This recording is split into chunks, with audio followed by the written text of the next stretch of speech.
Baru saja ambulans pergi, Mas Danu langsung mencengkeram pergelangan tanganku dan berbisik culas, "Ayahmu meninggal, jadi semua harta itu punyaku." Dia tidak tahu bahwa yang tewas kecelakaan itu adalah paman kembar ayahku, sementara ayah kandungku yang asli, seorang konglomerat, baru saja melangkah masuk dari pintu belakang dan langsung menepuk pundaknya dari belakang, membuat senyum serakah Mas Danu lenyap seketika. Asal mana nih yang nonton? Coba tulis di komentar ya. Jangan lupa subscribe Cerita Dulu. Lantai ruang tamu rumah peninggalan ibuku terasa begitu dingin di bawah telapak kakiku yang polos, seolah turut merasakan mati rasa yang menjalar ke sekujur tubuh ini sejak 1 jam lalu.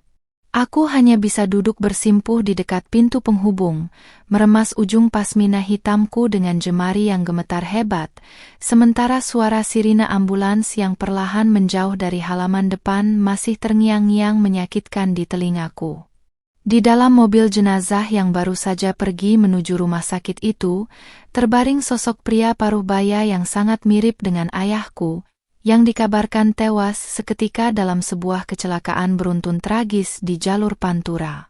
Air mataku luruh tanpa suara, membasahi kain tunik yang kukenakan, meratapi kenyataan bahwa satu-satunya pelindung yang kupunya dalam hidup ini telah pergi selamanya sebelum aku sempat membalas semua kebaikannya. Di tengah pusaran rasa duka yang mendalam dan ruangan yang mendadak hening itu, aku menengadah, berharap mendapatkan sedikit pelukan hangat atau setidaknya kata-kata penenang dari laki-laki yang berstatus sebagai suamiku. Namun, alih-alih mendekat untuk mengusap air mataku atau merengkuh tubuhku yang limbung karena kesedihan, Mas Danu justru berdiri tegak di tengah ruangan sambil berkacak pinggang. Tatapan matanya yang biasa terlihat lembut kini berubah menjadi begitu asing, dingin, dan memancarkan kilatan aneh yang belum pernah aku lihat selama 2 tahun pernikahan kami. Rumah yang seharusnya menjadi tempat berkabung ini mendadak terasa mencekam saat aku menyadari tidak ada satupun raut kesedihan di wajah suamiku sendiri. Tanpa memedulikan tubuhku yang masih bergetar di atas lantai, Mas Danu melangkah lebar mendekatiku, lalu dengan kasar mencengkeram pergelangan tanganku hingga membuatku terpekik kecil karena kesakitan.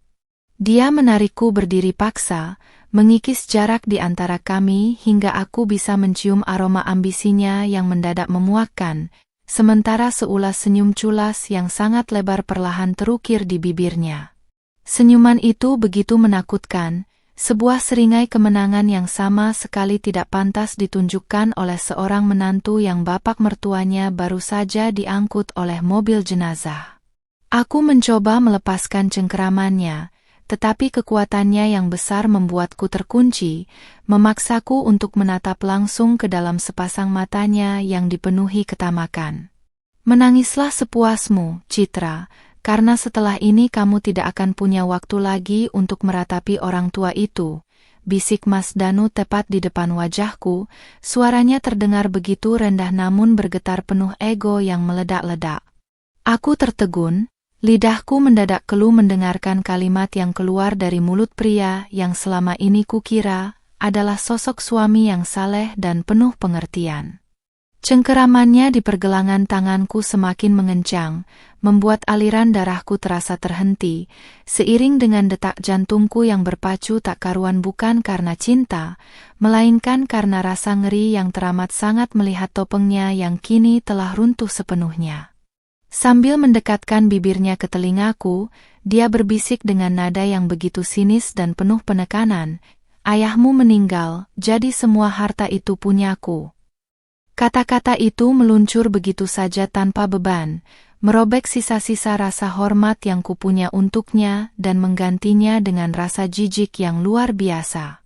Dia mengira bahwa dengan wafatnya pria yang dikira ayahku itu, seluruh aset, tanah perkebunan di Jawa Barat, dan rumah mewah di ibu kota akan langsung jatuh ke dalam genggaman tangannya yang serakah karena aku adalah anak tunggal. Mas Danu tertawa renyah. Sebuah tawa jemawa yang menggema di ruang tamu kami yang sepi, merayakan kemenangan semu yang sudah lama dia incar sejak pertama kali menikahiku. Dia benar-benar tidak tahu bahwa takdir sedang mempermainkannya dengan cara yang paling kejam, karena pria yang berada di dalam ambulans itu bukanlah ayah kandungku, melainkan Pak Malik, paman kembarku yang selama ini hidup terasing di desa.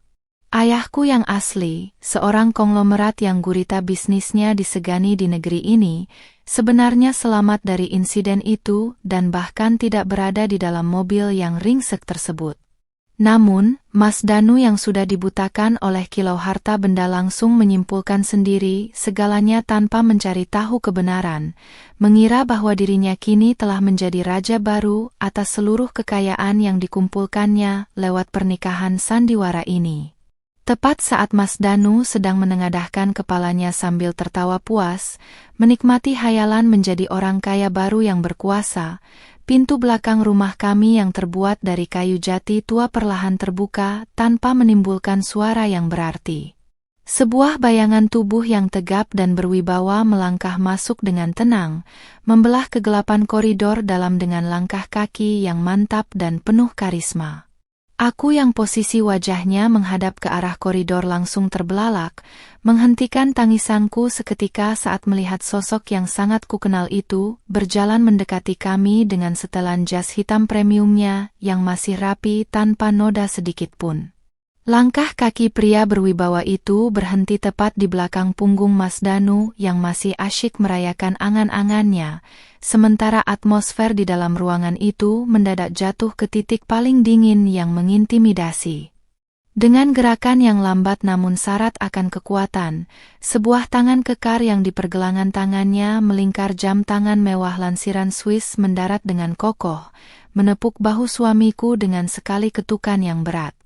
Sentuhan itu tidak keras, namun entah mengapa mampu membuat seluruh tubuh Mas Danu yang tadinya tegang penuh kemenangan langsung tersentak kaku, seolah baru saja disengat aliran listrik bertegangan tinggi.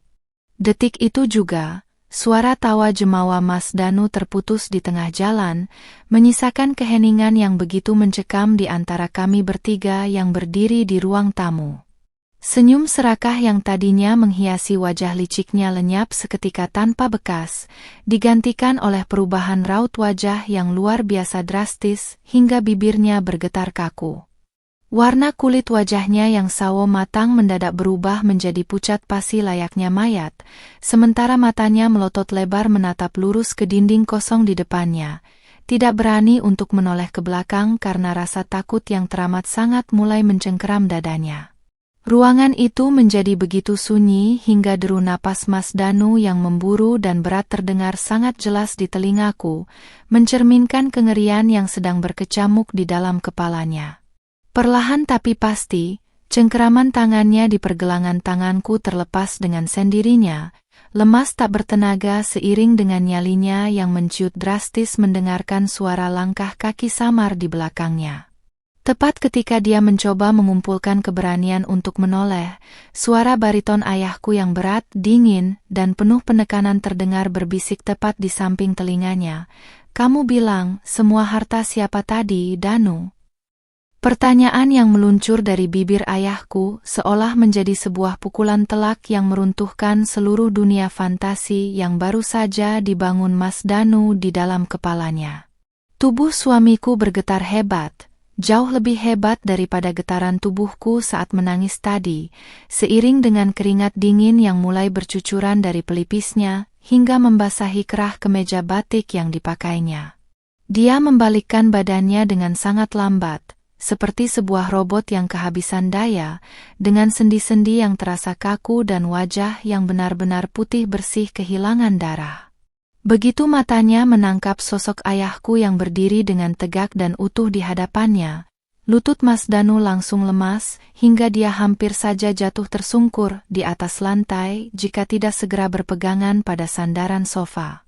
"Ayah, bagaimana mungkin? Tea tadi ambulans."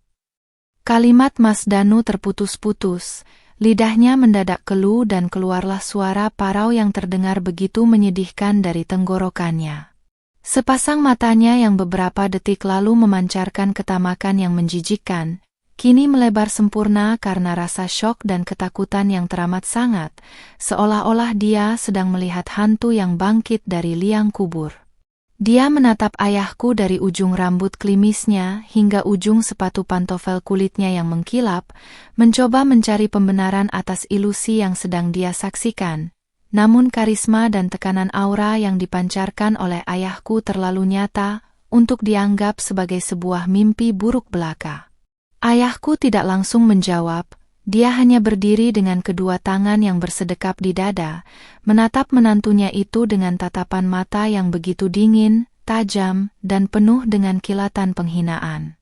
Senyum tipis yang syarat akan intimidasi terukir di sudut bibirnya, sebuah senyuman yang biasa beliau gunakan saat menghadapi rekan bisnis yang mencoba berkhianat di meja perundingan. Keheningan yang sengaja ayah ciptakan justru menjadi siksaan yang paling berat bagi Mas Danu, membuat ruang tamu ini terasa semakin menyempit dan mematikan, hingga suara detak jam dinding tua di sudut ruangan terdengar, seperti dentang lonceng kematian bagi harga diri suamiku. "Kenapa, Danu? Kamu kecewa karena bukan jasadku yang diangkut oleh mobil ambulans tadi?" Suara bariton ayahku kembali menggema. Kali ini terdengar lebih santai, namun setiap kata yang diucapkannya terasa seperti belati yang menghujam langsung ke ulu hati Mas Danu. Ayah melangkah satu demi satu mendekati suamiku, membuat Mas Danu refleks memundurkan langkahnya dengan wajah yang semakin pias, ketakutan setengah mati pada sosok pria parubaya yang selalu dia remehkan karena mengira ayah hanyalah seorang pensiunan biasa di desa. Mas Danu tidak pernah tahu bahwa kesederhanaan yang ayah tunjukkan selama ini di depan keluarga kecil kami hanyalah sebuah cara untuk menguji ketulusan hati orang-orang yang mendekatiku. Aku perlahan mundur, berdiri di samping ayahku sambil memegangi pergelangan tanganku yang masih terasa agak ngilu dan memerah akibat cengkeraman kasar Mas Danu beberapa saat lalu. Aku menatap laki-laki yang berstatus suamiku itu dengan tatapan yang sudah berubah sepenuhnya. Tidak ada lagi rasa cinta, tidak ada lagi rasa hormat, yang tersisa hanyalah rasa muak yang mendalam atas kelakuannya yang sangat biadab. Melihat bagaimana dia sekarang gemetar seperti tikus yang tersudut di pojok ruangan membuatku menyadari betapa gilanya aku selama 2 tahun ini, karena telah mempercayakan hati dan hidupku pada seorang pria bermuka dua yang hanya mengincar harta peninggalan keluargaku. "Citra, katakan pada Mas, ini semua tidak nyata kan? Ayahmu sudah meninggal dalam kecelakaan itu kan?" Mas Danu tiba-tiba berteriak histeris, beralih menatapku dengan tatapan memohon yang sangat menggelikan, mencoba mencari sekutu di tengah rasa frustrasinya yang mendalam. Dia melangkah maju ingin menggapai tanganku, berharap aku akan mengeluarkan kalimat yang bisa menenangkan jiwanya yang sedang terguncang karena kehilangan harta warisan yang sudah dia impikan. Namun, sebelum jemarinya yang gemetar itu sempat menyentuh ujung baju tunikku, ayahku dengan cepat menggeser tubuhnya, menghalangi pandangan Mas Danu dan melindungi aku di balik punggung tegapnya. "Jangan pernah berani menyentuh putriku dengan tangan kotormu itu, Danu," desis ayahku. Suaranya naik 1 oktav, memancarkan kemarahan seorang ayah yang tidak akan pernah sudi melihat anak perempuan satu-satunya disakiti oleh pria manapun. Ayah merogoh saku jas hitam premiumnya, mengeluarkan sebuah ponsel pintar berlogo Apple digigit, lalu menekan beberapa tombol sebelum melemparkan benda tipis itu ke atas meja kaca di depan Mas Danu, hingga menimbulkan bunyi benturan yang cukup keras. Di layar ponsel yang menyala itu, menampilkan sebuah pesan singkat dari sekretaris pribadi ayah yang mengonfirmasi bahwa korban tewas di dalam mobil adalah Pak Malik, saudara kembar ayah yang sengaja meminjam mobil ayah untuk pergi ke kota. Mas Danu menyambar ponsel itu dengan tangan yang gemetar hebat, membaca baris demi baris kalimat di layar dengan mata yang menyipit, mencoba mencerna informasi yang baru saja menghancurkan seluruh rencana besarnya. Lembar demi lembar kenyataan mulai menampar wajahnya yang culas, membuat tubuhnya perlahan merosot hingga terduduk lemas di atas sofa dengan pandangan mata yang kosong dan redup. Senyuman kemenangan yang dia pamerkan dengan jemawa beberapa menit lalu kini benar-benar telah terkubur dalam-dalam di bawah tumpukan rasa malu, penyesalan, dan ketakutan akan konsekuensi yang harus dia hadapi setelah kelakuan aslinya terbongkar. Laki-laki yang kamu tangisi dan kamu sebut mayatnya akan membawakan kekayaan untukmu itu adalah Malik, pamannya Citra yang wajahnya memang mirip denganku, ujar ayahku dengan nada datar, seolah sedang menjelaskan hal sepele yang tidak penting bagi hidupnya. Ayah kemudian berjalan menuju kursi kebesarannya di ruang tamu, duduk dengan tenang sambil menyilangkan kaki, memancarkan aura seorang penguasa sejati yang sedang mengadili seorang pencuri kecil di rumahnya sendiri. Beliau menatap Mas Danu yang kini hanya bisa menunduk dalam-dalam, menatap lantai dengan tubuh yang masih terus bergetar tanpa berani mengeluarkan sepatah kata pun untuk membela diri. Aku menarik napas dalam-dalam, membetulkan posisi hijab pasminaku yang agak bergeser, lalu melangkah maju mendekati meja kaca yang membatasi jarak antara aku dan suamiku yang munafik itu. Air mataku yang semula mengalir karena duka kini telah mengering, digantikan oleh kobaran api ketegasan yang mendadak bangkit di dalam dadaku demi membela harga diriku sebagai seorang istri yang telah dikhianati. Aku menatap lurus ke arah ubun-ubun kepala Mas Danu yang masih menunduk.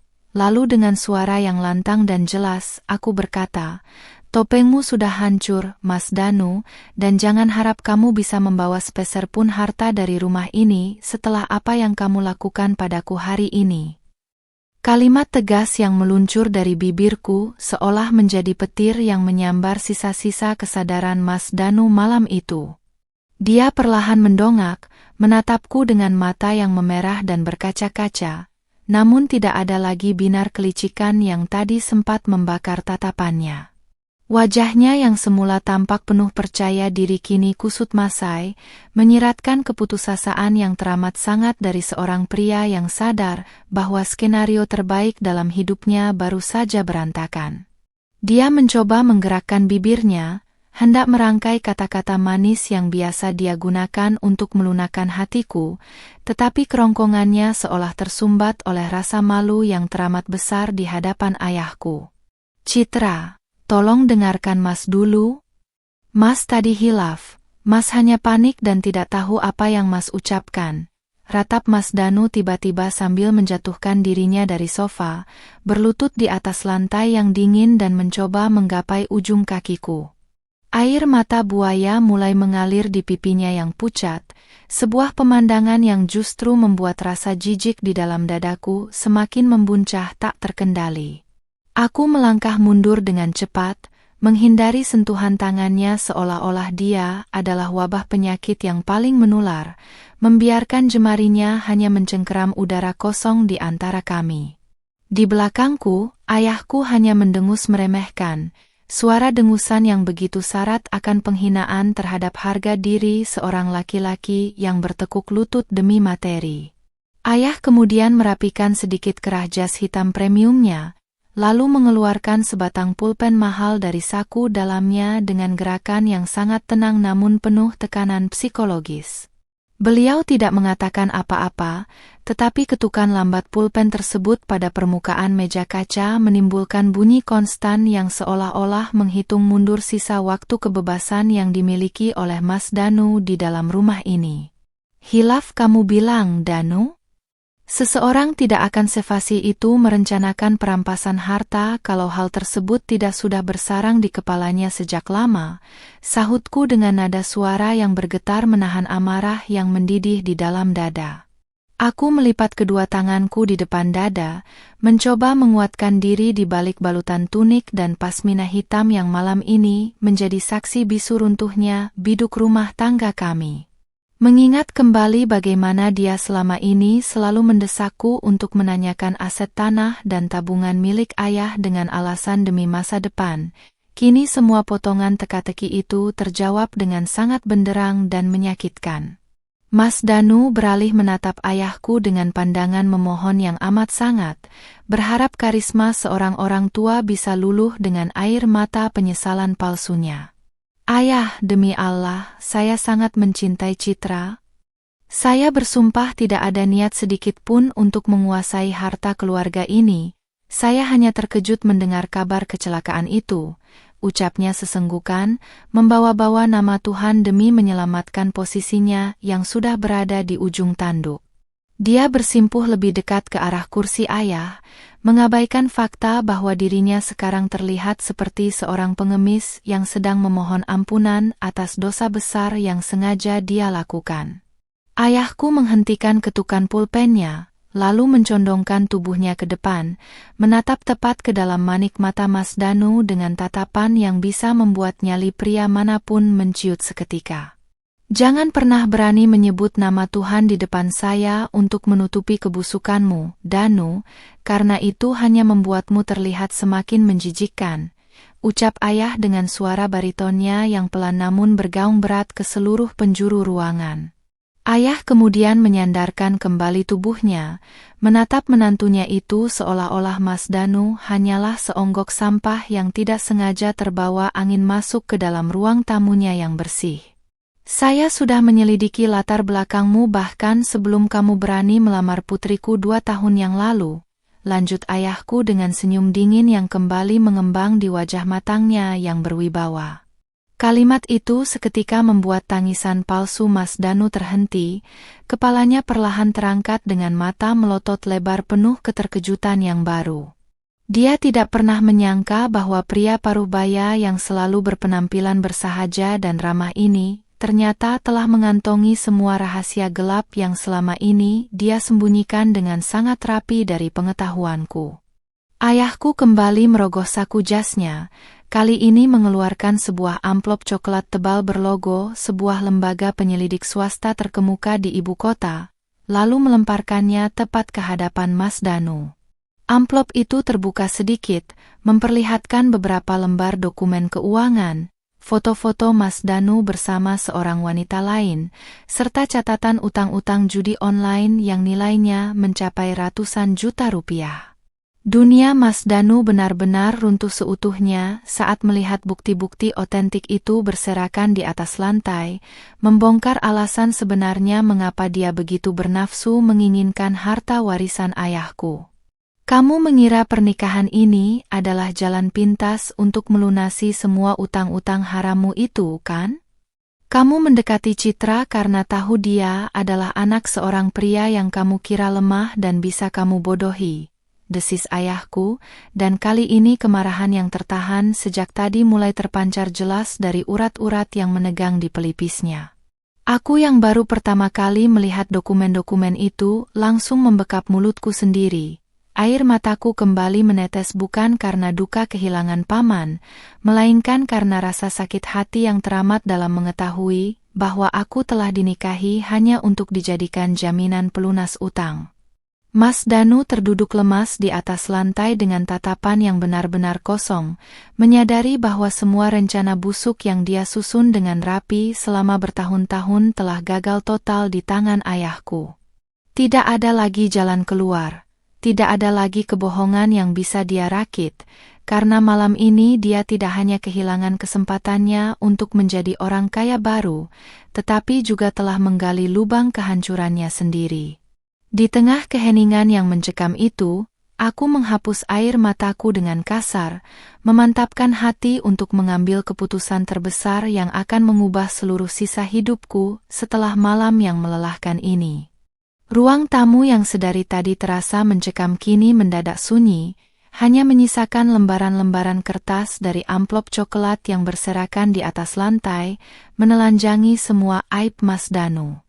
Aku memandang dokumen utang dan foto-foto perselingkuhannya dengan dada yang terasa sesak, seolah pasmina hitam yang melilit kepalaku ini mendadak mencekik leherku sendiri. Laki-laki yang setiap malam tidur di sampingku, yang selalu mengimami salatku dan menjanjikan surga, ternyata hanyalah seorang penipu ulung yang menggunakan kedok agama demi menutupi nafsu duniawinya. Rasa sakit ini begitu menghujam, meluluhlantakkan sisa-sisa kepercayaanku hingga menjadi serpihan tak berharga.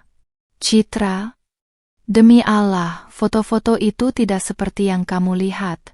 Mas dijebak oleh saingan bisnis Mas. Mas Danu kembali merangkak, mencoba meraih ujung baju tunikku dengan wajah yang memelas. Air matanya bercucuran membasahi lantai semen yang dingin. Namun, ratapan itu tidak lagi terdengar sebagai sebuah penyesalan di telingaku, melainkan seperti gonggongan serigala yang kelaparan dan terdesak di ujung jurang. Topengnya sudah hancur berkeping-keping, dan kini dia hanya sedang berusaha mengais sisa-sisa belas kasihanku yang sayangnya sudah mengering tanpa sisa sejak dia meneriakkan kalimat serakahnya tadi. Aku melangkah mundur 2 tapak, menjauhkan diriku sejauh mungkin dari jangkauan tangannya yang kotor dan penuh kepalsuan. Cukup Mas Danu. Jangan pernah berani menyebut nama Allah lagi dengan mulutmu yang penuh dusta itu.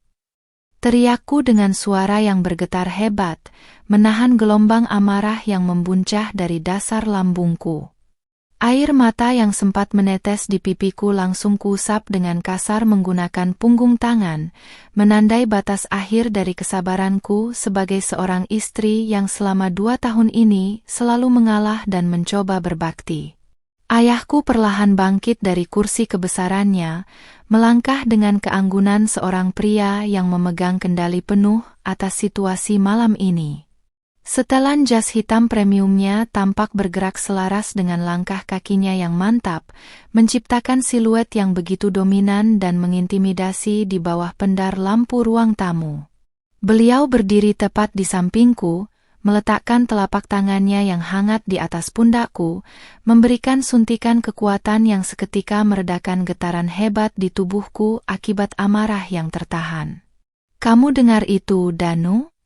Putriku sudah tidak sudi lagi mendengarkan satu patah kata pun pembelaan dari seonggok sampah seperti kamu, ujar ayahku dengan suara bariton yang terdengar begitu tenang namun sanggup menusuk ulu hati suamiku hingga pria itu tersentak. Ayah menatap Mas Danu dengan pandangan meremehkan, seolah-olah pria yang bersimpuh di bawah kakinya itu tidak lebih dari seekor serangga kecil yang mengganggu pemandangan. Karisma konglomerat yang selama ini disembunyikan ayah kini memancar seutuhnya, membuat Mas Danu semakin menciut dan kehilangan sisa-sisa keberaniannya. Mas Danu menunduk dalam-dalam, menatap lembaran kertas bukti judi online miliknya dengan tatapan kosong, menyadari bahwa dalih apapun yang dia rakit akan langsung dimentahkan oleh bukti otentik di depan matanya. Bahunya berguncang pelan, bukan lagi karena sandiwara, melainkan karena rasa frustrasi yang teramat sangat, karena menyadari bahwa jalur pintas menuju kekayaan yang dia incar kini telah tertutup rapat. Dia telah meremehkan ayahku, mengira pria paruh baya yang bersahaja ini bisa dengan mudah dia kibuli demi melunasi tumpukan utangnya yang kian mencekik. Selama 2 tahun ini, aku selalu diam saat kamu meminta uang dengan alasan modal usaha yang selalu berakhir dengan kegagalan, Mas.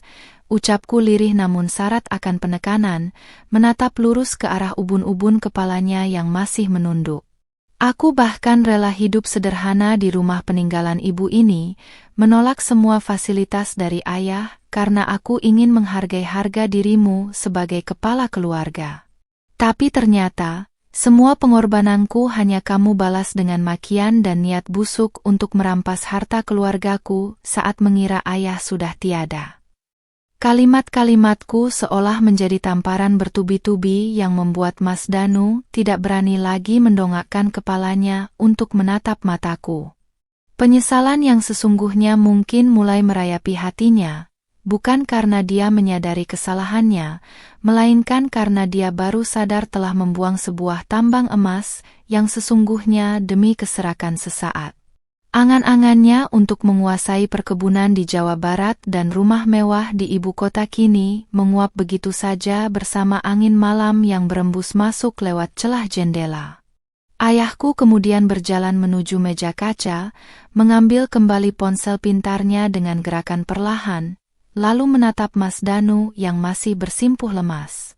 Besok pagi, tim hukum saya akan mengurus semua berkas perceraian Citra, dan kamu tidak akan mendapatkan sepeser pun harta gonogini dari pernikahan sandiwara ini, tegas ayahku, memutus mata rantai hubungan pernikahan kami dengan satu kalimat yang tidak bisa diganggu-gugat.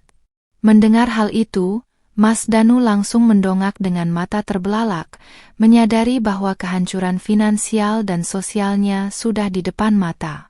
Aku menarik napas dalam-dalam, memantapkan hatiku yang kini telah mengeras laksana batu karang, siap menghadapi badai apapun yang akan terjadi esok hari. Kutatap wajah pucat suamiku untuk yang terakhir kalinya sebelum aku membalikkan badan dan melangkah pergi meninggalkan ruang tamu bersama ayahku. Mulai detik ini, hubungan kita sudah berakhir, Mas Danu, dan silakan kamu selesaikan sendiri utang-utang harammu itu tanpa pernah berani membawa-bawa namaku lagi. Kelasku mengakhiri malam yang melelahkan ini dengan sebuah keputusan mutlak. Malam yang melelahkan itu perlahan merayap menuju dini hari, meninggalkan atmosfer yang semakin berat dan mencekam di dalam ruang tamu yang menjadi saksi hancurnya biduk rumah tangga kami. Aku melangkah mundur, menjauh dari Mas Danu, membiarkan kain tunikku yang sedikit kusut bergoyang pelan, seiring dengan embusan angin malam yang menerobos masuk lewat celah ventilasi udara. Di bawah pendar lampu ruangan yang temaram, aku bisa melihat dengan jelas bagaimana tubuh suamiku itu terus bergetar hebat di atas lantai, sementara lembaran dokumen aibnya yang berserakan seolah menjelma menjadi duri-duri yang menusuk harga dirinya yang kini sudah berada di titik paling rendah. Tidak ada lagi rasa iba yang tersisa di dalam hatiku yang telah mengeras. Semua rasa hormat dan cinta yang kupupuk selama 2 tahun ini menguap begitu saja bersama culasnya seringai yang dia pamerkan saat mengira ayahku telah tiada. Mas Danu mencoba merangkak maju sekali lagi, mengabaikan fakta bahwa lututnya sudah gemetar hebat menahan beban keputusasaan yang teramat sangat, sementara kedua tangannya terjulur ke depan mencoba meraih ujung pasmina hitamku yang menjuntai. Wajahnya yang biasa tampak bersih dan berwibawa sebagai seorang pekerja kantoran kini benar-benar kusut masai, dengan air mata dan keringat dingin yang bercampur baur membasahi pipinya yang pucat pasi. "Citra, tolong jangan lakukan ini pada Mas, demi hubungan kita yang sudah berjalan 2 tahun ini, beri Mas satu saja kesempatan untuk memperbaiki semuanya." Ratapnya dengan suara yang serak dan parau, terdengar begitu menyedihkan hingga menyerupai bisikan seorang pecundang yang sadar bahwa dirinya telah salah melangkah di atas papan catur kehidupan. Namun, ratapan yang keluar dari mulut pria itu justru terdengar seperti sebuah penghinaan baru bagi akal sehatku, membuat bulu kuduku meremang bukan karena takut, melainkan karena rasa muak yang mendalam atas kemunafikannya. Aku segera melipat kedua tanganku di depan dada, menarik napas dalam-dalam untuk mengisi rongga dadaku yang sempat terasa sesak dan sempit akibat tekanan emosi yang membuncah sejak tadi. "Jangan pernah berani menjual nama hubungan 2 tahun kita, Mas Danu, karena bagiku 2 tahun itu hanyalah sebuah kebohongan besar di mana aku hidup bersama seorang pemburu harta yang mengenakan topeng pria saleh," sahutku dengan nada suara yang begitu dingin, datar, namun syarat akan penekanan yang menegaskan bahwa keputusan yang kuambil sudah tidak bisa diganggu-gugat lagi. Di sampingku, ayahku masih berdiri dengan tegap laksana pohon beringin yang kokoh, memancarkan aura perlindungan yang luar biasa besar yang membuatku merasa tidak lagi berjalan sendirian di tengah badai kehancuran ini. Setelan jas hitam premium yang dikenakannya tampak sangat kontras dengan latar belakang rumah peninggalan ibuku yang sederhana, seolah mempertegas jurang pemisah yang sangat lebar antara kelas sosial keluarga kami dengan Mas Danu yang selama ini merasa paling cerdas. Tangan ayah yang kekar dan dihiasi jam tangan mewah asal Swiss itu perlahan bergerak masuk ke dalam saku celananya, sementara pandangan matanya yang tajam tetap terkunci pada sosok menantunya yang kini tak lebih dari seonggok masalah yang harus segera diselesaikan. "Kamu mengira bisa mempermainkan hukum dan perasaan putriku demi melunasi utang-utang judi online yang nilainya ratusan juta itu, Danu?" Suara bariton ayahku kembali memecah keheningan ruangan, menggelegar rendah namun sanggup membuat Mas Danu refleks menghentikan ratapannya seketika. Ayah melangkah satu tapak ke depan, seolah sengaja memberikan tekanan psikologis yang lebih berat, membuat suamiku yang munafik itu semakin menundukkan kepalanya hingga keningnya hampir menyentuh lantai semen yang dingin. Karisma seorang konglomerat sejati yang selama ini sengaja ayah sembunyikan demi menguji ketulusan orang-orang di sekitarku, malam ini tumpah seutuhnya, mendominasi setiap sudut ruangan dengan kekuatan yang tak terbantahkan. Mas Danu hanya bisa terdiam membisu dengan bahu yang berguncang pelan, menyadari bahwa setiap dalih dan kebohongan baru yang coba dia susun di dalam kepalanya akan langsung hancur berantakan di hadapan bukti-bukti otentik yang dipegang oleh ayahku. Dia baru menyadari betapa bodohnya dirinya yang selama ini meremehkan bapak mertuanya, hanya karena ayah selalu datang berkunjung menggunakan mobil tua dan pakaian katun yang bersahaja saat menemuiku. Ketamakan telah benar-benar membutakan mata jalangnya, membuat dia tidak mampu melihat bahwa kesederhanaan yang ditampilkan oleh keluargaku adalah sebuah kemewahan yang sengaja disamarkan untuk menyaring mana emas murni dan mana loyang yang berkarat seperti dirinya. Selama ini aku selalu bersabar ketika kamu mengeluhkan masakan rumahanku, ketika kamu menuntutku untuk selalu hemat, bahkan ketika kamu menolak membelikan pasmina baru dengan alasan uangnya harus diputar untuk modal usaha, ucapku. Menjabarkan kembali rentetan pengorbananku selama 2 tahun ini dengan suara yang lantang agar kata-kata itu menembus langsung ke dalam sanubari suamiku yang bebal. Aku menolak semua fasilitas mewah yang ingin diberikan ayah sejak hari pertama kita menikah, karena aku ingin menjaga kehormatanmu sebagai kepala keluarga, agar kamu tidak merasa rendah diri di hadapan teman-teman kantormu. Tapi malam ini, kamu membuktikan bahwa semua pengorbanan dan baktiku selama ini hanyalah sebuah kesia-siaan yang kamu balas dengan niat merampas harta keluargaku. Penyesalan yang sesungguhnya mungkin kini mulai merayapi dinding-dinding hati Mas Danu, namun aku tahu persis bahwa dia menyesal bukan karena telah menyakiti perasaanku, melainkan karena dia baru menyadari telah membuang sebuah kesempatan emas untuk menjadi bagian dari keluarga konglomerat. Impiannya untuk menguasai aset tanah perkebunan yang luas di Jawa Barat, serta deretan rumah mewah di ibu kota kini telah menguap menjadi abu, menyisakan tumpukan utang yang sebentar lagi akan mengejarnya tanpa ampun hingga ke liang kubur. Wajah culas yang beberapa menit lalu tertawa jemawa di depan mukaku, kini telah berubah menjadi sebuah potret keputusasaan yang sangat menjijikkan untuk dipandang lebih lama lagi. Ayahku kemudian mengeluarkan ponsel pintarnya kembali, lalu dengan gerakan yang sangat tenang menekan sebuah nomor kontak penting sebelum menempelkan benda tipis itu ke telinganya, bersiap memanggil bantuan luar untuk membersihkan kekacauan di rumah ini. Halo, amankan semua aset pribadi yang pernah saya berikan aksesnya kepada pria ini, dan siapkan tim pengacara terbaik untuk mendaftarkan gugatan cerai putri saya ke pengadilan agama besok pagi-pagi sekali, ujar ayahku ke seberang telepon dengan nada perintah yang mutlak, meruntuhkan sisa-sisa harapan Mas Danu yang mendambakan adanya ruang negosiasi atau perdamaian di antara kami.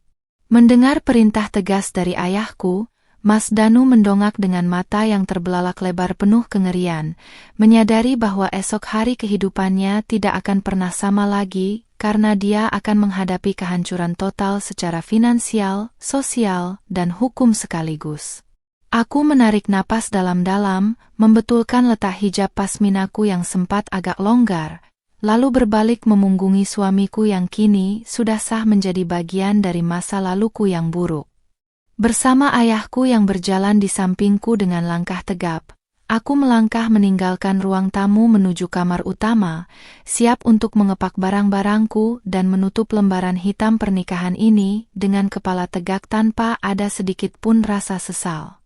Langkah kakiku yang berbalut tunik kain katun terasa jauh lebih ringan saat aku berjalan melewati ambang pintu kamar, meninggalkan Mas Danu yang masih membeku di atas lantai ruang tamu laksana patung yang kehilangan jiwanya.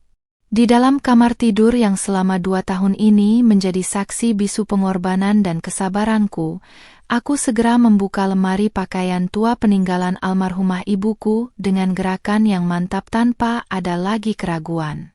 Kutatap deretan baju gamis dan hijab pasmina yang tersusun rapi di dalamnya, menyadari bahwa sebagian besar pakaian ini kubeli dari hasil keringatku sendiri sebagai pekerja lepas, sementara uang belanja dari Mas Danu selalu habis untuk alasan yang kini kutahu adalah dusta belaka. Dengan ketegasan yang baru saja tumbuh di dalam dada, aku mulai memasukkan helai demi helai pakaianku ke dalam sebuah koper besar, siap untuk menyongsong lembaran hidup yang baru bersama ayahku. Dari arah luar kamar, samar-samar aku masih bisa mendengar suara isak tangis Mas Danu yang terdengar begitu meratap, sebuah usaha terakhir yang sengaja dia besarkan volumenya agar bisa mengetuk pintu hatiku yang dia kira masih selembut dulu. Namun, setiap tetes air mata yang dia tumpahkan malam ini sama sekali tidak lagi memiliki kekuatan di mataku, melainkan hanya mempertegas betapa kerdilnya jiwa laki-laki yang malam ini resmi kuhapus dari daftar orang yang kuhormati. Aku terus melipat pakaianku dengan ritme yang teratur, sesekali membetulkan posisi hijab pasmina hitamku yang menjuntai di bahu, menolak untuk membiarkan emosi negatif pria di luar sana merusak fokusku untuk menyelamatkan harga diriku sendiri. 2 tahun masa mudaku mungkin telah tersita oleh sandiwara cintanya, tetapi aku bersumpah tidak akan membiarkan 1 detik pun sisa hidupku ke depan dikotori oleh kehadirannya kembali. Ayahku kemudian melangkah masuk ke dalam kamar dengan pembawaan yang begitu tenang, berdiri di dekat daun pintu sambil mengawasi pergerakanku dengan tatapan mata seorang pelindung yang penuh dengan rasa bangga sekaligus haru. Setelan jas hitam premium yang dikenakannya tampak sedikit memantulkan cahaya lampu kamar, menciptakan impresi yang begitu kuat bahwa pria paruh baya di depanku ini adalah benteng pertahanan yang tidak akan pernah bisa dirobohkan oleh siapapun. Ayah tidak mengucapkan sepatah kata pun untuk mendesakku atau mengkritik keputusanku. Beliau hanya diam membisu, memberikan ruang penuh bagiku untuk mengekspresikan kemandirianku setelah sekian lama terkekang oleh aturan-aturan palsu yang dibuat oleh Mas Danu. Semua barang pentingmu sudah masuk ke dalam koper, Citra? Jangan tinggalkan apapun yang bisa membuatmu harus kembali lagi ke rumah ini atau berurusan dengan pria itu lagi, ujar ayahku dengan suara baritonnya yang berat namun terdengar begitu lembut dan menenangkan di telingaku. Aku menoleh ke arah ayah, menyunggingkan sebuah senyuman tipis yang tulus untuk pertama kalinya sejak badai malam ini dimulai, lalu menganggukkan kepalaku pelan sebagai jawaban atas perhatiannya yang luar biasa. Kututup resleting koper besarku dengan sekali sentakan kuat, sebuah bunyi seret yang seolah-olah menjadi bunyi ketukan palu hakim yang mengesahkan berakhirnya masa-masa penindasan mental yang kualami selama menjadi istri Mas Danu. Ketika aku dan ayah keluar kembali ke ruang tamu sambil membawa koper, kami mendapati Mas Danu sudah berganti posisi menjadi duduk bersandar di kaki sofa dengan pandangan mata yang benar-benar kosong menatap langit-langit rumah. Kemeja batik yang dipakainya kini tampak kusut dan basah oleh peluh, sementara dokumen-dokumen utang judi online dan foto perselingkuhannya masih berserakan di sekitarnya laksana sampah peradaban yang enggan dia bersihkan. Mendengar langkah kaki kami yang mendekat, dia refleks menoleh, dan sepasang matanya yang sembab langsung tertuju pada koper besar yang berada di dalam genggaman tangan kanan ayahku, menyadari bahwa aku benar-benar akan pergi dari hidupnya malam ini juga. Citra, kamu benar-benar tega meninggalkan Mas dalam keadaan hancur seperti ini? Ingat sumpah pernikahan kita di depan penghulu, Citra, kita harus bersama dalam suka maupun duka, ucap Mas Danu dengan suara yang gemetar, mencoba menggunakan dalil agama dan memanipulasi rasa bersalahku untuk yang kesekian kalinya. Dia bangkit berdiri dengan susah payah, memegang pinggangnya yang mungkin terasa pegal setelah berlutut terlalu lama, lalu melangkah satu tapak mencoba menghalangi jalan kami menuju pintu depan rumah. Sumpah pernikahan yang dia sebutkan terdengar begitu menjijikkan di telingaku, mengingat dialah orang pertama yang menginjak-injak sumpah tersebut dengan ketamakan dan pengkhianatan yang sangat keji. Aku menghentikan langkah kakiku tepat 2 meter di depannya, menatap wajah suamiku yang culas itu dengan sepasang mata yang memancarkan ketegasan laksana bilah pedang yang baru saja diasah tajam. Duka yang terjadi dalam rumah tangga kita bukan karena ujian dari Tuhan, Mas Danu, melainkan karena dosa dan kemaksiatan yang sengaja kamu pelihara di belakangku selama bertahun-tahun. Sahutku dengan kalimat yang terukur dan lantang, membuat Mas Danu langsung terbungkam 1000 bahasa dengan bibir yang kembali bergetar kaku. Kamu yang menghancurkan rumah ini dengan tanganmu sendiri, jadi jangan pernah berani meminta aku untuk ikut menanggung puing-puing kehancuran yang kamu ciptakan demi memuaskan nafsu judimu.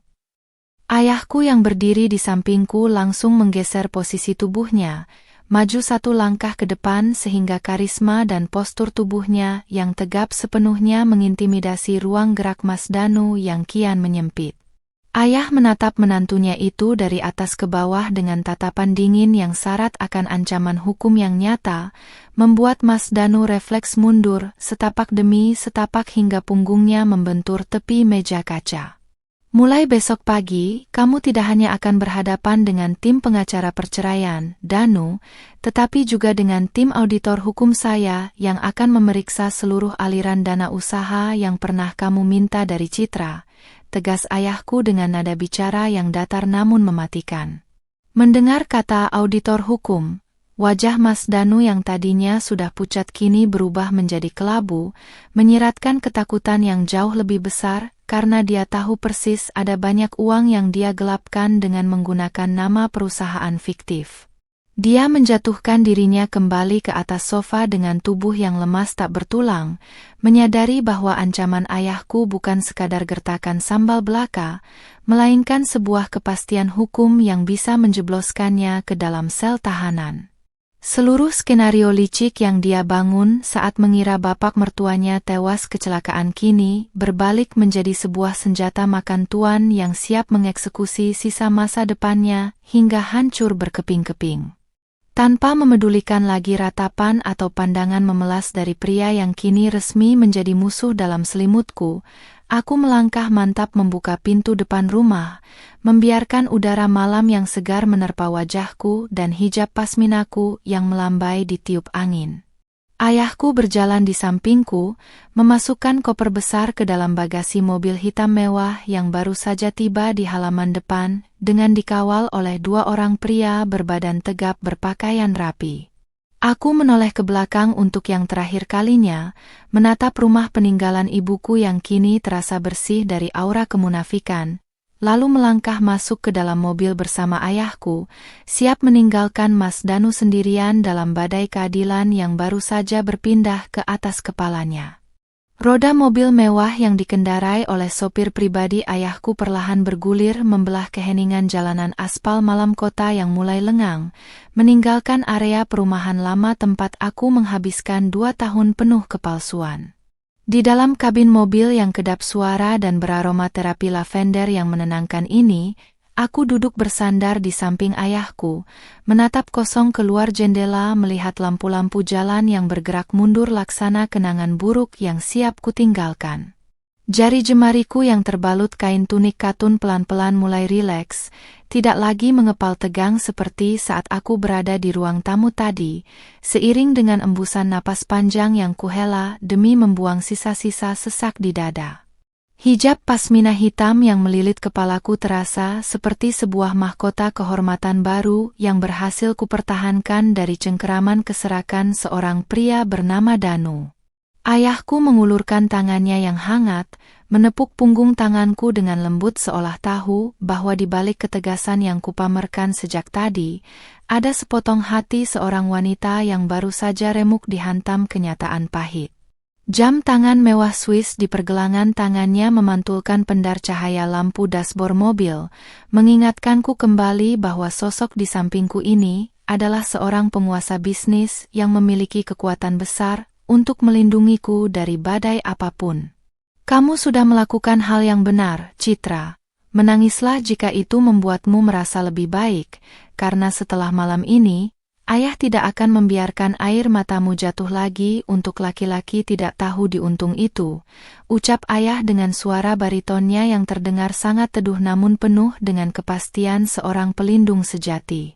Aku hanya menggelengkan kepala pelan sambil tersenyum tipis, menatap wajah matang ayahku yang penuh wibawa dengan perasaan bersyukur yang teramat dalam karena Tuhan masih mengizinkanku bersandar pada pundak tegapnya. Air mataku memang sempat mengalir, tetapi itu bukan lagi karena meratapi kehilangan Mas Danu, melainkan karena rasa sesal yang mendalam mengapa aku baru menyadari kebusukannya setelah sekian lama mengorbankan masa mudaku demi dirinya. Aku tidak ingin menangis lagi untuknya, ya, karena dia sama sekali tidak layak mendapatkan bahkan satu tetes pun air mata dari seorang wanita yang sudah dia hianati sejak hari pertama pernikahan.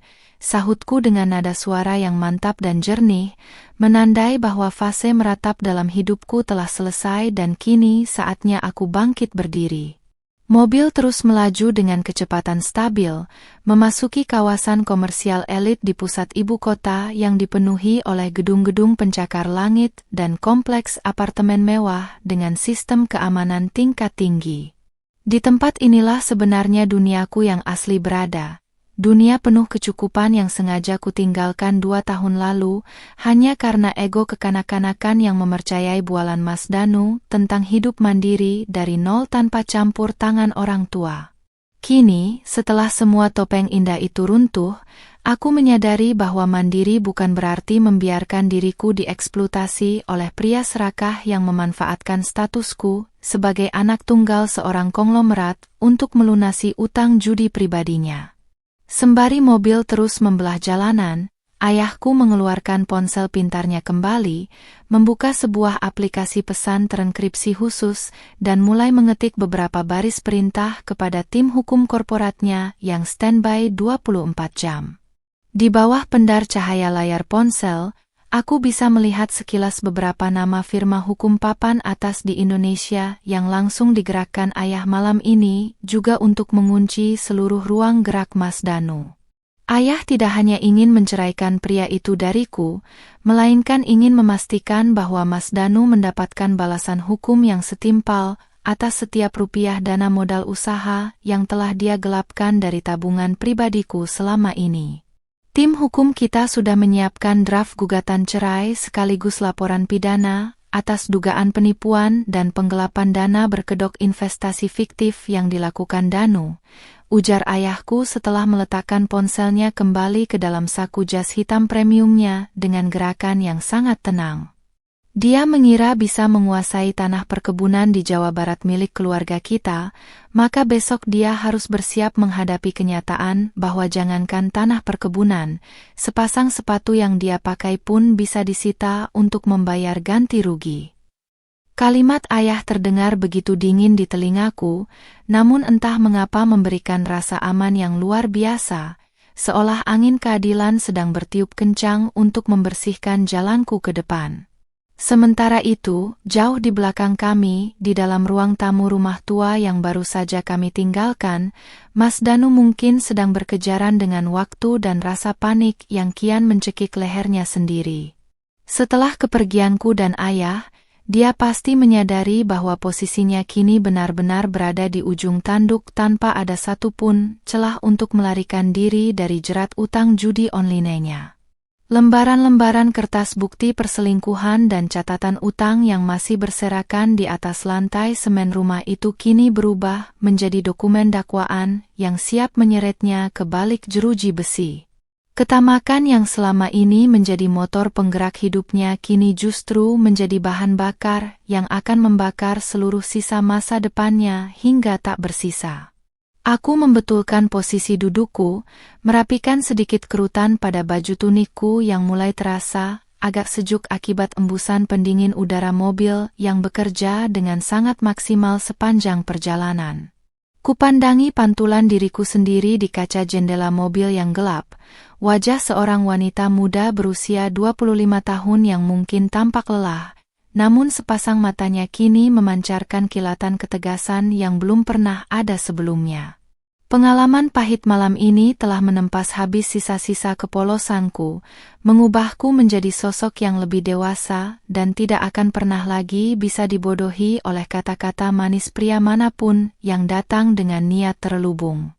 Tepat pukul 3 dini hari, mobil kami akhirnya memasuki lobi utama sebuah geria tawang mewah milik ayahku yang terletak di kawasan Segitiga Emas Jakarta, disambut oleh beberapa petugas keamanan yang langsung membungkuk hormat. Pintu mobil dibukakan dengan cekatan, dan aku melangkah keluar dengan kepala tegak, membiarkan kain pasmina hitamku melambai pelan ditiup angin malam kota yang membawa aroma kebebasan yang sesungguhnya. Koper besarku diturunkan oleh pengawal dengan rapi, sebuah simbol fisik bahwa seluruh barang berhargaku kini telah aman bersamaku, jauh dari jangkauan tangan-tangan kotor yang mencoba merampasnya beberapa jam lalu. Kami melangkah masuk ke dalam lift pribadi yang langsung membawa kami menuju lantai tertinggi gedung, meninggalkan hiruk-pikuk dunia luar dan segala keruwetan rumah tangga yang baru saja kuhancurkan dengan tanganku sendiri. Sebelum pintu lift tertutup rapat, aku sempat menatap ke arah luar, menatap lampu-lampu kota yang berkelap-kelip laksana hamparan berlian di bawah langit malam yang pekat. Aku menarik napas dalam-dalam, menggenggam erat jemari ayahku yang berdiri di sampingku, dan berjanji di dalam hati bahwa esok hari, saat matahari terbit, aku akan memulai lembaran baru hidupku sebagai seorang citra yang merdeka dan penuh dengan kekuatan. Sinar matahari pagi yang cerah menembus celah gorden kaca setinggi langit-langit di geria tawang milik ayahku, memantulkan pendar keemasan di atas meja marmer tempat aku duduk bersandar pagi ini. Aku menyesap teh hangat dengan perlahan, membiarkan uapnya menghangatkan wajahku yang kini tampak jauh lebih segar dan tenang dibandingkan malam mencekam kemarin. Balutan baju gamis modern berwarna abu-abu muda dan hijab pasmina senada yang kukenakan pagi ini seolah melambangkan babak baru yang bersih, jauh dari aura kelam rumah tua penuh kepalsuan milik Mas Danu. Di atas meja, sebuah tablet pintar menampilkan draft final gugatan perceraianku yang sudah selesai disusun oleh tim pengacara ayah sejak subuh tadi, siap untuk didaftarkan ke pengadilan agama dalam hitungan jam. Tidak butuh waktu lama bagi badai keadilan untuk sampai di depan pintu hidup Mas Danu, karena tepat pukul 9 pagi, ponsel pintarku bergetar hebat di atas meja marmer, menampilkan nama suamiku di layarnya. Aku tidak berniat mengangkatnya, namun ayahku yang sedang membaca koran bisnis di seberang meja memberikan isyarat dengan anggukan kepala agar aku mengaktifkan mode pengeras suara. Begitu tombol hijau kugeser, suara Mas Danu langsung menggelegar memenuhi ruangan, bukan lagi dengan nada culas atau bentakan serakah seperti kemarin malam, melainkan suara parau penuh kepanikan yang teramat sangat. Citra. Tolong Mas, Citra. Rekening bank Mas tiba-tiba dibekukan semua oleh kantor pusat, dan ada 2 orang berpakaian rapi dari firma hukum ayahmu yang datang ke kantorku membawa surat somasi penggelapan dana. Ratapnya histeris dari seberang telepon. Mendengar suara keputusasaan pria itu, tidak ada sedikit pun gejolak rasa bersalah atau kasihan yang timbul di dalam dadaku. Hatiku benar-benar sudah menjelma menjadi benteng karang yang kokoh. Aku meletakkan cangkir tehku dengan perlahan tanpa menimbulkan suara benturan, lalu menatap lurus ke arah ponsel pintar yang masih terus mengeluarkan suara tangisan palsu Mas Danu yang memuakkan. Itu baru awal dari konsekuensi yang harus kamu bayar atas semua kebohongan dan keserakanmu selama 2 tahun ini, Mas Danu, sahutku dengan nada suara yang begitu tenang, jernih, dan dingin tanpa ada getaran emosi sedikit pun. Kalimatku yang terukur itu seketika membuat histeria di seberang sana terhenti sejenak, digantikan oleh napas memburu dari seorang pria yang baru sadar bahwa pelindung tempatnya berlindung selama ini telah hilang. Citra, kamu tidak bisa melakukan ini pada suamimu sendiri. Kalau rekeningku dibekukan, bagaimana aku bisa membayar cicilan dan utang-utangku? Aku bisa dipenjara, Citra. Mas Danu kembali mencoba memanipulasi perasaanku, membawa status pernikahan kami yang kini sudah tidak ada harganya lagi di mataku. Dia berteriak frustrasi, terdengar sangat ketakutan karena tahu persis para penagih utang judi online tidak akan segan-segan mendatangi rumah atau tempat kerjanya jika pembayaran hari ini terlambat. Ketamakan yang kemarin membuatnya merasa di atas angin, kini justru menjadi batu kilangan besar yang mengikat lehernya dan siap menariknya jatuh ke dalam dasar jurang kehancuran. Ayahku perlahan meletakkan korannya, lalu mencondongkan tubuhnya ke arah ponsel di atas meja dengan pembawaan karismatik seorang konglomerat yang sedang menjatuhkan vonis akhir kepada musuh bisnisnya. Setelan kemeja putih premium yang dikenakannya pagi ini tampak sangat rapi, memancarkan wibawa seorang pria paruh baya yang memiliki kuasa penuh untuk membolak-balikkan nasib orang yang telah berani menyakiti putri tunggalnya. Kamu seharusnya memikirkan nasib tokomu dan reputasimu sebelum berani mencengkeram tangan putri saya dan berteriak merampas harta saya, Danu. Suara bariton ayahku menyela percakapan dengan ketegasan mutlak yang langsung membungkam sisa-sisa keberanian Mas Danu. Keheningan yang mencekam mendadak tercipta di seberang telepon, hanya menyisakan deru napas Mas Danu yang terdengar semakin berat dan putus asa di sela-sela kebisingan suasana kantornya yang samar-samar terdengar. Dia pasti tidak menyangka bahwa ayahku berada di dekatku, mengawasi setiap pergerakan dan mendengarkan setiap kata yang keluar dari mulutnya yang penuh dusta itu. Ayah, saya mohon ampun ya. Tolong beri saya waktu untuk mencicil semua uang modal usaha yang saya gunakan, jangan hancurkan karir saya, ucapnya memelas, merendahkan harga dirinya serendah mungkin demi menyelamatkan sisa-sisa kehidupannya yang diambang kehancuran total. Saya tidak pernah memberikan waktu negosiasi kepada seorang pencuri yang tertangkap basah di dalam rumah saya sendiri, sahut ayahku dengan senyum dingin yang terdengar jelas dari nada bicaranya yang datar tanpa beban. Ayah kemudian memberi isyarat kepadaku untuk mematikan sambungan telepon tersebut, mengakhiri drama pagi hari yang sama sekali tidak berguna bagi masa depan kami. Kutekan tombol merah di layar ponsel dengan sekali sentuhan kuat, memutus mata rantai komunikasi terakhirku dengan pria munafik yang 2 tahun lalu kupilih dengan penuh kepolosan sebagai imam dalam hidupku. Aku menarik napas dalam-dalam, merasakan aliran udara bersih Gria Tawang ini memenuhi rongga dadaku, membawa serta rasa lega yang teramat sangat karena satu persatu jerat keadilan mulai bekerja mengikat suamiku. Pengalaman pahit ini benar-benar telah mengubah cara pandangku sebagai seorang wanita muda berusia 25 tahun. Aku bukan lagi Citra yang lemah dan mudah luluh oleh air mata buaya laki-laki.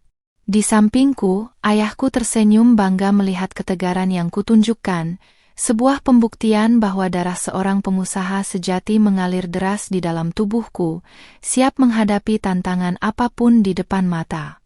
Sementara itu, tim auditor hukum yang diutus oleh ayahku kabarnya sudah mulai membongkar seluruh pembukuan perusahaan fiktif yang sengaja dibuat Mas Danu untuk mengelabui uang modal yang selalu dia minta dariku. Setiap bukti transfer, nota belanja palsu, dan aliran dana yang lari ke situs judi online, serta ke rekening wanita simpanannya kini telah tercatat rapi dalam berkas perkara berkekuatan hukum tetap. Mas Danu benar-benar tidak akan memiliki celah sedikit pun untuk mengelak dari jerat hukum pidana penggelapan dan penipuan yang siap menantinya di meja hijau pengadilan. Aku berdiri dari kursi marmer, berjalan menuju dinding kaca besar yang memperlihatkan pemandangan megah gedung-gedung pencakar langit ibu kota di bawah langit pagi yang cerah. Kurapikan sedikit jilbab pasminaku yang melambai lembut terkena embusan angin dari sistem pendingin ruangan yang bekerja dengan sempurna, menciptakan ketenangan batin yang sudah lama tidak kurasakan. Hari ini adalah awal dari keruntuhan total kerajaan kebohongan Mas Danu, dan aku akan memastikan diriku hadir di baris paling depan untuk melihat bagaimana senyum culasnya lenyap sepenuhnya di balik jeruji besi. Hari-hari berlalu dengan cepat seiring bergeraknya roda keadilan yang digerakkan oleh tim pengacara ayahku, membuat dinding-dinding kebohongan yang dibangun Mas Danu runtuh satu persatu tanpa sisa. Pagi ini, aku melangkah memasuki lobi Pengadilan Agama Jakarta Selatan dengan didampingi oleh ayahku serta 3 orang penasihat hukum senior berpakaian necis yang disewa khusus untuk mengawal kasusku. Balutan gamis katun premium berwarna biru dongker dikombinasikan dengan hijab pasmina kain ceruti berwarna senada yang kukenakan hari ini mencerminkan keteguhan hatiku yang sudah bulat untuk melepaskan ikatan pernikahan beracun ini. Tidak ada lagi rasa gentar atau ragu di dalam benakku. Setiap langkah kaki yang kuayunkan di atas lantai marmer gedung pengadilan terasa seperti sebuah pernyataan kemerdekaan atas harga diriku yang sempat diinjak-injak oleh keserakan seorang pria. Begitu memasuki ruang sidang utama yang ber-AC dingin, pandangan mataku langsung bertumpu pada sosok Mas Danu yang sudah duduk di bangku deretan depan dengan tubuh yang tampak jauh lebih kurus dan kuyu dibandingkan beberapa minggu lalu. Kemeja batik yang digunakannya hari ini terlihat agak longgar dan tidak lagi rapi, sewarna dengan guratan-guratan hitam di bawah kelopak matanya yang menyiratkan malam-malam panjang tanpa tidur akibat dikejar rasa panik dan stres yang luar biasa. Mendengar pintu ruang sidang terbuka, dia refleks menoleh ke arahku dengan tatapan mata yang penuh dengan permohonan. Sebuah sorot mata memelas dari seekor serangga yang tahu bahwa dirinya sebentar lagi akan diinjak hingga hancur oleh kekuatan hukum yang nyata.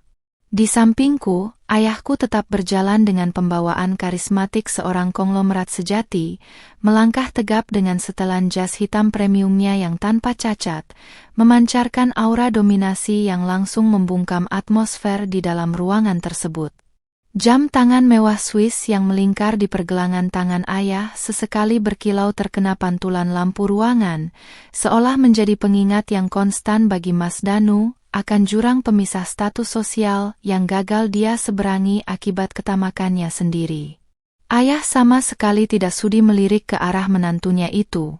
Bagi beliau, pria yang bersimpuh memelas di ujung kursi sana hanyalah sebuah kerikil kecil yang harus segera disingkirkan dari jalan hidup putri tunggalnya. Sidang pertama dengan agenda mediasi berjalan dengan sangat cepat dan dingin, karena dari pihakku sama sekali tidak membuka ruang sedikit pun untuk adanya kata rujuk atau perdamaian dalam bentuk apapun. Pengacara kami dengan lugas membeberkan semua bukti otentik mengenai perselingkuhan, utang judi online, hingga hasil audit forensik keuangan yang membuktikan bahwa Mas Danu telah menggelapkan dana modal usaha sebesar ratusan juta rupiah yang bersumber dari rekening pribadiku. Setiap lembar dokumen yang diletakkan di meja majelis hakim seolah menjadi palu godam yang memukul habis sisa-sisa pembelaan diri yang coba dirangkai oleh kuasa hukum Mas Danu yang tampak sudah kehilangan nyali sejak awal persidangan. Citra, tolong cabut laporan pidananya, Mas mohon. Mas bisa dipecat dari kantor kalau sampai status Mas berubah jadi tersangka minggu depan, bisik Mas Danu dengan suara yang bergetar hebat saat kami diberi waktu jeda sejenak oleh majelis hakim di koridor luar ruang sidang. Dia mencoba melangkah mendekatiku, mengabaikan tatapan tajam dari 2 orang pengawal pribadi ayahku yang langsung bersedekap, dada menghadang ruang geraknya agar tidak bisa menyentuh ujung baju gamisku. Air mata keputusasaan yang mengalir di pipinya yang tirus malam ini terlihat sangat menggelikan, mengingat beberapa waktu lalu di ruang tamu rumah ibu, dialah orang yang dengan jemawa berteriak ingin menguasai seluruh harta warisanku. Aku membetulkan letak hijab pasminaku dengan gerakan yang sangat tenang, lalu menatap lurus ke dalam sepasang matanya yang sembab dengan pandangan mata yang dingin, sekeras batu karang di tengah lautan yang luas. Karir dan masa depanmu bukan hancur karena aku atau ayah, Mas Danu, melainkan karena nafsu serakahmu sendiri yang mengira bisa menjadikan pernikahan ini sebagai alat pelunas utang harammu. Jawabku dengan suara yang lantang dan jernih, membuat beberapa pengunjung sidang di sekitar kami turut menoleh dan berbisik-bisik menyaksikan konfrontasi tersebut. Kamu harus belajar bahwa setiap perbuatan keji yang dilakukan di balik topeng kepalsuan, pada akhirnya akan menemui bayarannya di dunia ini juga. Mendengar kalimat tegas yang keluar dari bibirku, Mas Danu tampak limbung seolah baru saja dihantam oleh godam besar tepat di dadanya, hingga dia harus bersandar pada dinding koridor agar tidak jatuh tersungkur di atas lantai. Wajah culasnya yang dulu selalu tersenyum meremehkan saat aku menolak membelikan barang-barang mewah untuknya, kini telah berubah total menjadi sebuah potret kehancuran yang sempurna tanpa ada sisa harga diri sedikit pun. Dia baru menyadari bahwa wanita muda berusia 25 tahun yang dulu dia kira bodoh dan mudah disetir ini, sekarang telah menjelma menjadi sosok penuntut utama yang akan mengantarkannya menuju pintu gerbang penjara. Ayahku kemudian melangkah mendekat, berdiri di sampingku sambil merangkul pundakku dengan penuh kasih sayang, sekaligus memberikan tekanan psikologis terakhir yang meruntuhkan sisa-sisa mental suamiku yang munafik itu. Surat pemecatanmu dari perusahaan tempatmu bekerja kabarnya sudah ditandatangani oleh direksi pagi ini, Danu, karena tim hukum saya telah mengirimkan salinan resmi berkas perkara penggelapan dan penipuanmu ke divisi hukum mereka, ujar ayahku dengan nada bariton yang begitu tenang namun sanggup mengirimkan rasa ngeri yang teramat sangat ke dalam sanubari Mas Danu. Mendengar kenyataan bahwa dirinya kini telah kehilangan pekerjaan, menghadapi jerat utang yang menumpuk, dan diambang status sebagai narapidana, Mas Danu langsung terduduk lemas di kursi panjang koridor dengan tatapan mata yang benar-benar kosong laksana orang yang kehilangan akal sehat. Seluruh rencana busuk yang dia susun dengan rapi saat mengira bapak mertuanya tewas kecelakaan kini telah berbalik arah menjadi sebuah bumerang kematian yang mengeksekusi seluruh aspek kehidupannya tanpa ampun. Ketamakan yang selama ini dia puja sebagai jalan pintas menuju kekayaan, hari ini resmi mengantarkannya pada sebuah titik nadir kehancuran yang paling sempurna dan memilukan. Tanpa sudi lagi membuang waktu berhargaku untuk melihat sisa-sisa penderitaan pria yang telah mengkhianati baktiku, aku membalikkan badan dan melangkah mantap bersama ayahku menuju area parkir VIP pengadilan. Embusan angin sepau-sepau yang menerpa hijab pasminaku seolah membawa pesan dari langit bahwa badai besar ini akan segera berlalu, menyisakan langit cerah bagi masa depanku yang baru. Dengan senyuman tulus yang mengembang di bibirku, aku masuk ke dalam mobil mewah ayah, siap untuk menghadapi sidang putusan akhir minggu depan yang akan meresmikan statusku sebagai seorang wanita yang merdeka seutuhnya. Ketukan palu sidang oleh Ketua Majelis Hakim Pengadilan Agama pagi hari ini bergaung dengan begitu nyaring di dalam ruangan, memutus mata rantai terakhir yang mengikatku dengan masa lalu yang penuh kepalsuan. Kalimat putusan yang menyatakan bahwa aku dan Mas Danu resmi bercerai secara hukum dan agama terdengar seperti seuntai simfoni indah yang mengalir jernih, menghapus seluruh sisa-sisa sesak yang sempat bersarang di dalam rongga dadaku selama berminggu-minggu ini. Aku menarik napas dalam-dalam, merasakan kelegaan yang teramat sangat merayapi setiap jengkal benakku, sementara air mata yang menetes di pipiku kali ini adalah air mata kemenangan atas martabatku yang berhasil kupertahankan. Baju gamis brokat modern berwarna putih gading dan hijab pasmina sutra polos senada yang kukenakan hari ini seolah menjadi simbol dari lembaran hidup baru yang bersih, suci, dan siap kuukir dengan tinta kesuksesan. Di seberang meja persidangan, Mas Danu hanya bisa tertunduk lesu dengan kedua tangan yang saling meremas di atas pangkuannya, menampilkan potret seorang pria yang telah kehilangan segala hal berharga dalam hidupnya. Tidak ada lagi sisa-sisa kesombongan atau tatapan culas yang dulu sering dia pamerkan di ruang tamu rumah ibu, yang tersisa hanyalah bayangan kuyu dari seorang pecundang yang sadar bahwa dirinya telah hancur lebur akibat ketamakannya sendiri. Di luar ruang sidang ini, 2 orang petugas kepolisian dari Direktorat Reserse Kriminal Khusus ternyata sudah berdiri tegap menunggu, siap untuk langsung menggelandang mantan suamiku itu ke markas besar kepolisian demi mempertanggungjawabkan kasus pidana penggelapan dana modal usaha yang berkasnya telah dinyatakan lengkap. Ayahku yang duduk setia di sampingku selama persidangan berlangsung perlahan bangkit berdiri, merapikan setelan jas hitam premiumnya yang tampak sangat elegan dan berwibawa di bawah pendar lampu ruang sidang. Beliau mengulurkan tangannya yang kekar, mengusap lembut pucuk hijab pasminaku dengan tatapan mata yang dipenuhi oleh rasa bangga yang luar biasa melihat ketegaran putri tunggalnya dalam melewati badai ini. Jam tangan mewah lansiran Swiss di pergelangan tangannya berkilau indah, seolah-olah turut merayakan kemenangan hukum yang dirancang dengan sangat rapi dan mutlak sejak malam pertama topeng Mas Danu runtuh.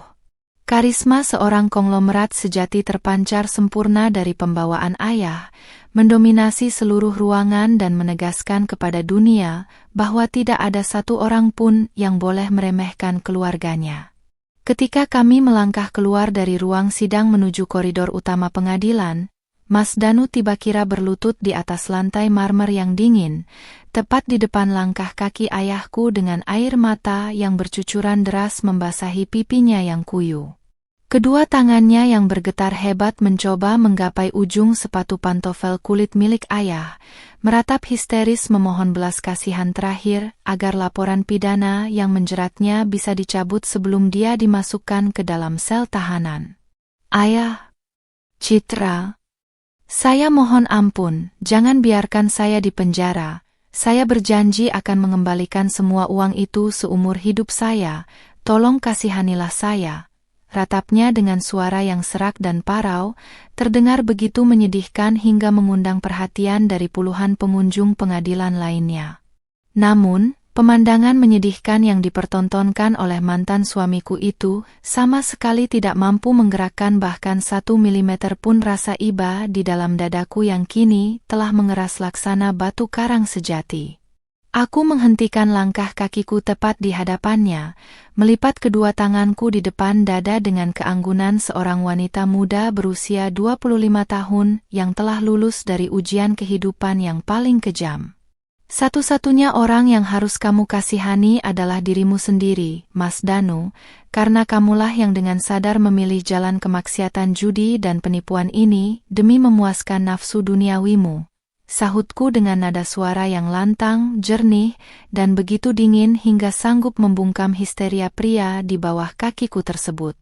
Ayahku sama sekali tidak menghentikan langkah kakinya. Beliau dengan tenang melangkahi tangan Mas Danu yang gemetar tanpa sudi memberikan tatapan mata sedikit pun, menganggap eksistensi pria itu tidak lebih dari sebutir debu yang mengotori lantai pengadilan. Ayah terus menuntun pundakku dengan mantap, memberi isyarat kepada 2 petugas kepolisian yang standby di ujung koridor untuk segera melaksanakan tugas mereka memproses penahanan Mas Danu sesuai prosedur hukum yang berlaku. Terdengar bunyi gemerincing borgol besi yang dikunci di kedua pergelangan tangan Mas Danu, diikuti oleh teriakan histeris penuh penyesalan yang menggema di sepanjang lorong, menandai akhir dari petualangan kelam seorang pemburu harta warisan. Aku tidak menoleh ke belakang lagi untuk melihat proses penangkapan tersebut. Pandanganku kini sepenuhnya lurus menatap ke arah pintu keluar gedung pengadilan yang menampilkan pemandangan langit siang ibu kota yang begitu cerah tanpa noda awan hitam. Rasa sesak, amarah, dan dendam yang sempat membakar jiwaku selama beberapa bulan terakhir kini telah menguap sepenuhnya bersama embusan angin segar yang menerpa kain hijab pasmina sutraku saat aku melangkah keluar dari lobi utama. Pengalaman pahit ini telah membentukku menjadi sosok Citra yang baru, seorang wanita mandiri berhijab yang tidak akan pernah lagi membiarkan harga diri dan kehormatannya digadaikan oleh bualan manis pria manapun di dunia ini.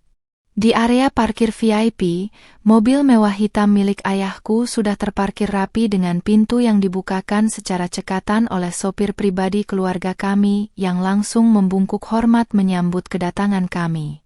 Aku melangkah masuk ke dalam kabin mobil yang sejuk dengan kepala tegak dan senyuman tulus yang akhirnya kembali mengembang sempurna di bibirku setelah sekian lama hilang ditelan duka kepalsuan.